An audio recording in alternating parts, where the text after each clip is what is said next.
Bienvenue dans Real Economy, je suis Maitri Sitharaman. Au plan économique, l'incertitude est devenue la norme. Cette semaine, nous recevons le vice-président de la Commission européenne en charge de l'investissement et la commissaire à la politique régionale pour évoquer l'une de leurs pistes pour favoriser l'emploi en donnant confiance aux investisseurs. Pour financer des projets risqués, l'idée c'est de combiner les subventions des fonds structurels et d'investissement européens et les prêts du Fonds européen pour les investissements stratégiques. Dans la mesure où l'Union assume une grande part du risque, le secteur privé est incité à s'impliquer. Mais vous ne connaissez peut-être pas la différence entre ces deux fonds dont les noms se ressemblent. Pour clarifier les choses, voici notre cours accéléré.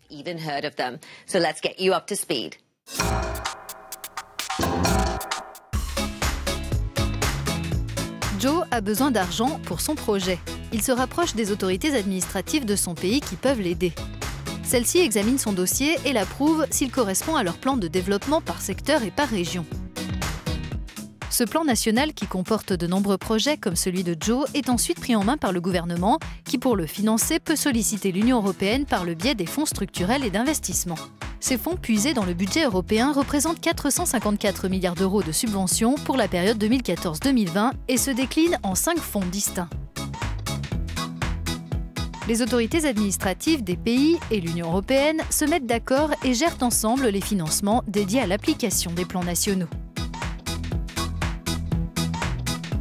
Les États ajoutent leurs propres fonds aux subventions européennes et versent les financements aux différents projets.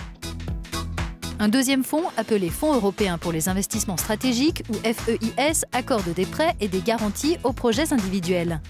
Là, Joe peut y prétendre en effectuant les démarches directement. Pour être retenu, Joe et les porteurs de projets comme lui doivent remplir des critères stricts établis par la Banque européenne d'investissement. Le FEIS joue le rôle de garantie quant à la faisabilité de ces projets en permettant à ceux qui les portent de convaincre davantage d'investisseurs privés de les suivre.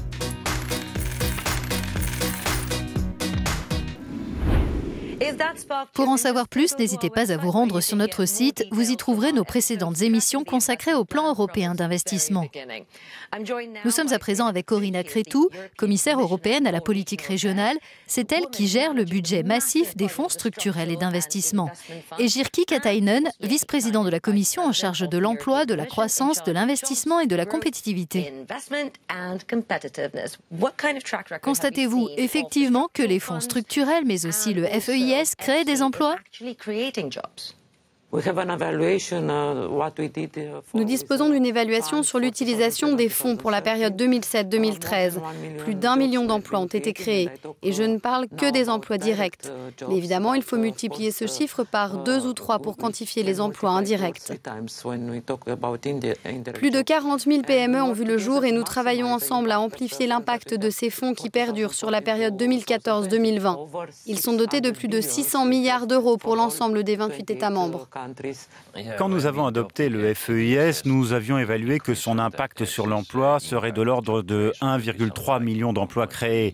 L'Organisation internationale du travail estime qu'il se traduira par la création de 2,1 millions d'emplois. Le moment est probablement approprié pour vous soumettre la question de Grégory Claeys, économiste à l'Institut Bruegel.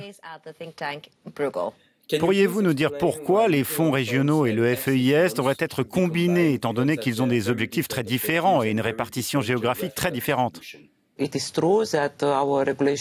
C'est vrai, il s'appuie sur des règles différentes. Nous avons déjà introduit certains changements lors de la révision du cadre financier pluriannuel pour rendre cette fusion beaucoup plus simple, pour ce qui concerne également le fonds de cohésion et les options de coûts simplifiés. Et nous travaillons ensemble à une plus grande simplification pour l'après 2020. Tout le monde sait que la Grèce est une économie de PME et où le tourisme joue un rôle essentiel. Or, ces PME ne peuvent pas obtenir de financement auprès des banques car celles-ci ont leurs propres difficultés, liées aux prêts non productifs par exemple. Nous pourrions établir des plateformes d'investissement pour les PME grecques du secteur du tourisme dans lesquelles les fonds structurels pourraient apporter des financements, comme le FEIS et des investisseurs privés. Ensuite, le FEIS pourrait accorder aux PME des prêts peu onéreux et de long terme. Pensez-vous qu'il y ait un problème de synergie ?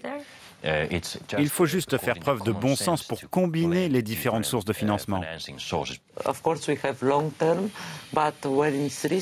Bien sûr, il y a les perspectives de long terme, mais si le projet est risqué, le terrain est beaucoup plus sûr pour les investisseurs privés qui voudraient participer, quand le FEIS et les instruments de la politique de cohésion sont partie prenante. Ça leur garantit que le projet est solide.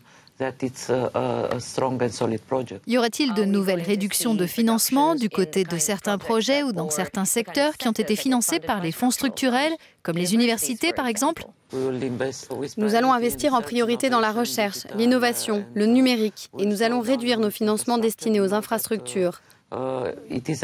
Nous savons qu'il y a des besoins, en particulier en Europe centrale et orientale, parce que les connexions, c'est très important, mais nous devons travailler main dans la main également avec ces régions en faveur de l'innovation.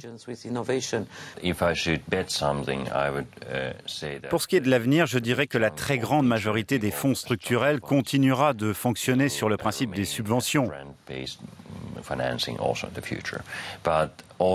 Mais dans le même temps, je me dis qu'il y a d'autres instruments financiers à mettre en œuvre, parce que parfois, il y a des manières plus efficaces d'utiliser les ressources européennes ou nationales.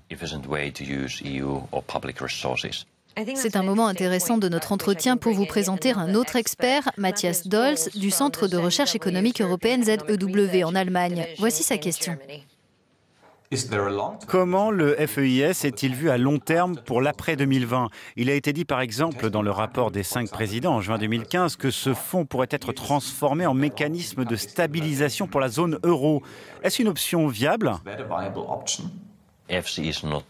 Le FEIS n'est pas optimal. Par exemple, la stabilisation au niveau des États membres, cela peut passer par les dispositifs d'indemnisation chômage. Quand le chômage augmente, l'argent de l'État joue un rôle plus important. En d'autres termes, il stabilise la situation.